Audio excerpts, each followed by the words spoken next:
Hi everyone. Hi. I am Rafi, and it's such an hello. And it's such an honor to be here right now. Words will fail me, but it really is such a great honor to be here. I heard a lot of great things about PubTalks. The previous presentations, they were made to motivate you as students. And now it's my turn, and I am really excited to share some of my stories to inspire you and to motivate you in whatever you're doing or in your student life. Alright? So yeah, welcome to PubTalks. And for tonight, I will be talking about a very interesting topic, to some of you maybe. And my goal is that to everyone, I'll make Model UN a very interesting topic to all of you. So I will talk about, thanks Marcia, I will talk about my experience in Model UN conferences. Who among you here have joined a Model UN conference before? No one? Oh, some of you did. Who knows what a Model UN is? Yes? You know what a Model UN is? UN. The United... Yes, exactly. A Model UN is imitating the processes within the United Nations. So I'll tell you more about this. So what exactly is a Model UN? A Model UN, or Model United Nations, is a simulation of the United Nations itself. So participants are called delegates. That means when you attend a Model UN conference, you're not there as a student or as an ordinary person. You're there as a representative of a certain country. That means you're a diplomat. Okay? Everyone knows what a diplomat is, right? Yes. So once you step in and join that conference, you will become a diplomat throughout the duration of that conference. And throughout the Model UN, you will learn about diplomacy, international relations, and the processes and the procedures within the United Nations itself. Sounds exciting, right? Yes. Right? Yes. Exciting, but complicated at the same time. Because there are so many things that's happening inside a Model UN conference. It starts with, of course, you represent a particular country or organization. Before you go and attend the Model UN conference, you have to choose from a list of countries. You have to select a particular country that you want to represent. Let's say South Korea, the Philippines, United States of America, anything. And then once you have selected a particular country, that's the time you do research and make your position about different topics. After that, you will be assigned to a particular UN committee. As we all know, the United Nations is a very large international organization. So during the Model UN conference, you will be assigned into smaller, let's say, groups, smaller committees that will deal with specific issues, specific global issues, and come up with specific problems to those issues as well. And now, once you're part of a committee, you will now discuss international issues. Sounds exciting, right? Right? So in that conference, you will meet a lot of people. And it is such a challenge. Because with a lot of people comes lots of differences. So it's very hard to discuss international issues and just come up with one solution. So what do you have to do? You have to negotiate. You have to negotiate for agreements. From the sea of differences in that Model UN conference, you have to find at least one, at least a single common framework when you can agree upon and propose a solution. And how do you propose a solution? You write them on paper. That means you have to pass resolutions in order to recommend solutions to global issues. But Model UN is not only an exciting and challenging activity, it is also a rewarding and fulfilling activity. Because it's not only an educational simulation of Model UN, it's also an academic competition. That's why in some conferences at the end, those students who perform really well during the conference, they will be rewarded. Like the best delegates, the best delegations, things like that. So all of these things happen inside a Model UN conference. And I'm telling you, these are just basic stuff. Okay, if you want to know more about Model UN, you can always talk to me or to some of my friends over here. They also had experience in attending the conference. But this is just the Model UN conference simplified, right? In my entire stay here in Korea, I had a chance to join 2 conferences, one international and one local. The first time I joined the Model UN conference was in the year 2013. It was an international conference. It was the National Model United Nations, Korea 2013. It was held in Songdo International City in Incheon, if I'm not mistaken.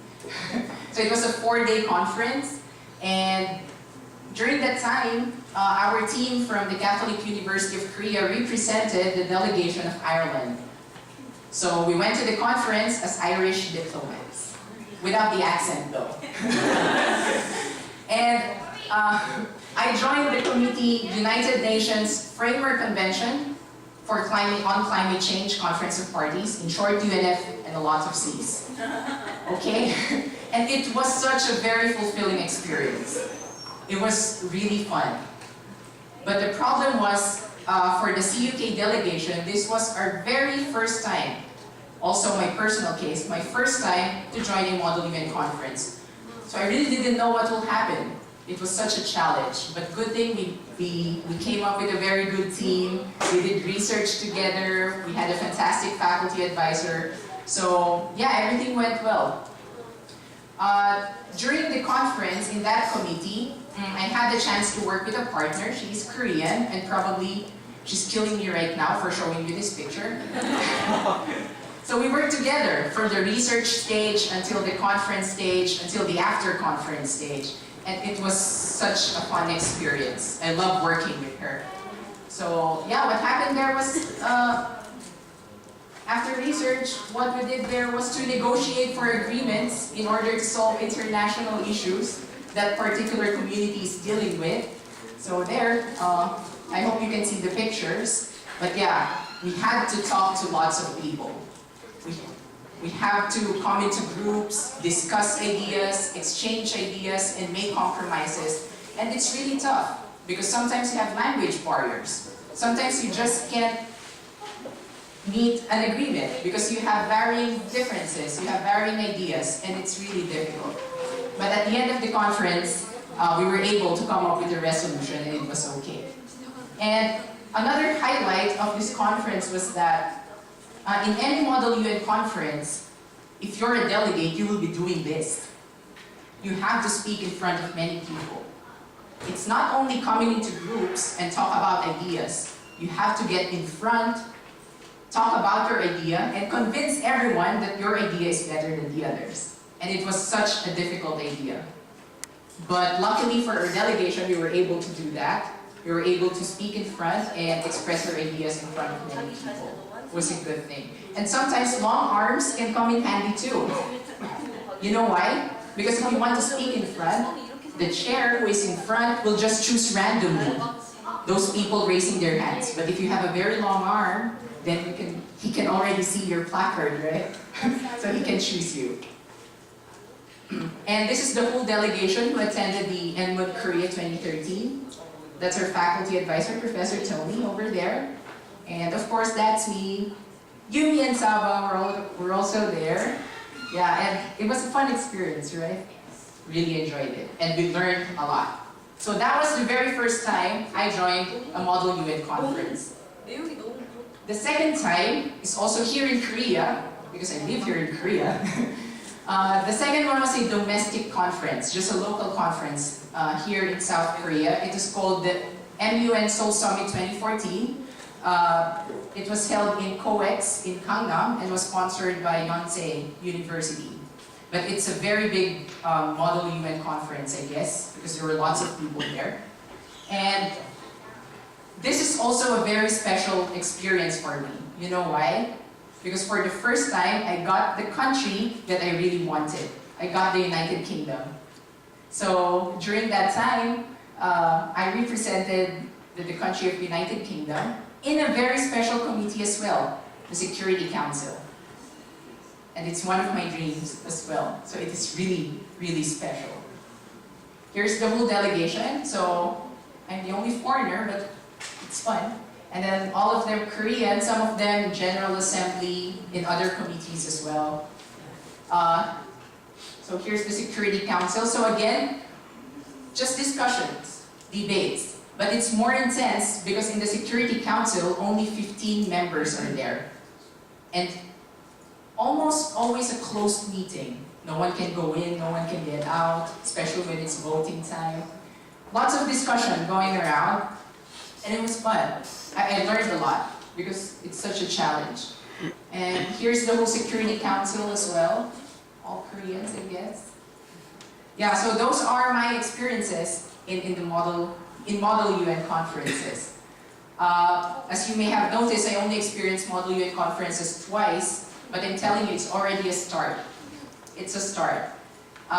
This is a start of a passion that I really wanted to have in my entire life. And of course, I believe that attending Model UN conferences can really help me shape my own career. Because I'm planning, after graduating here from CUK, to go home and work for our foreign ministry. And such experiences can really help you. Can really help you.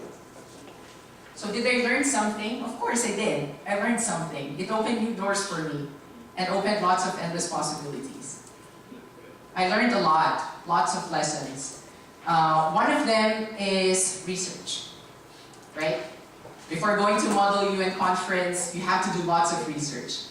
And I learned how to organize lots of information into one paper, organize lots of information into one speech, and it's quite a challenging task. It's really difficult. And also, I learned public speaking. Before, I wasn't really comfortable speaking in front of a lot of people doing this. Sometimes I'm still nervous doing it, alright? It's really scary speaking in front of people. But when you master the art of public speaking, it can bring you to lots of places. It can open lots of possibilities for you. Okay? Apart from public speaking, I also learned how to debate. And it's hard. It's hard to convince someone to say yes to you. Or to convince someone that the two of you should say no to something. It's really, really hard. And through this conference, I learned how to debate. Also, I learned how to write. And it's very important. Because before coming here to CUK, I already know how to write, but in a very creative way. I don't know what technical writing is. And let's say if you're planning to have a career in the government, they don't need creative writing, they need technical writing. Alright? And it's very hard to master. Apart from that, I learned critical thinking. In Model UN conferences, usually time is limited. You have to make quick decisions. Should they say yes? Should they say no? You have to decide in such a short amount of time. And you have to know the right people who to talk to. Also, teamwork is very important. You cannot just plan on your own. Especially during my first experience, we are a pair. So we must have teamwork. We must do everything together. Whatever she says should be the same position as mine. Also, the Model UN conference can help you improve your leadership abilities. Right? Once you attend a Model UN conference, it's really challenging because everyone there, all of the people there are leaders already. Everyone. And it'll help you improve your leadership abilities. Also, linked to debating, I learned how to compromise and listen to others. Before, I really didn't have a very open mind. I just, I think about this, I think this is the right answer, so I'll just focus on that. But because of the Model UN conference, I learned how to compromise. I learned how to listen to others so that we can achieve optimum solutions, targets. And also, another thing, it made me aware of global issues. Because in the conference, you talk about socially relevant issues, like environmental problems, the problem in Crimea, other political problems, things like that are of global importance, global relevance. And lastly, it helped me to improve my language skills. Because it's talking, right? if you really cannot master language skills, it's so hard for you to convey your ideas. You have to think outside the box, but at the same time, speak outside of your own confines. Speak outside of your own limits. And these are the things that the Model UN conferences, my experience in Model UN conference has taught me. And it's really a lot. And before I end my presentation, I just want to say to everyone that you are all still young. And with youth comes a great advantage. It's not too late for you to learn or to discover what you really love doing. Because once you find out what you really love doing, it provides direction to your life. And once you have direction to your life, then you know what you want to get, right? Everything that you do will have purpose. Okay? So that ends my presentation for tonight. Thank you very much, and I hope you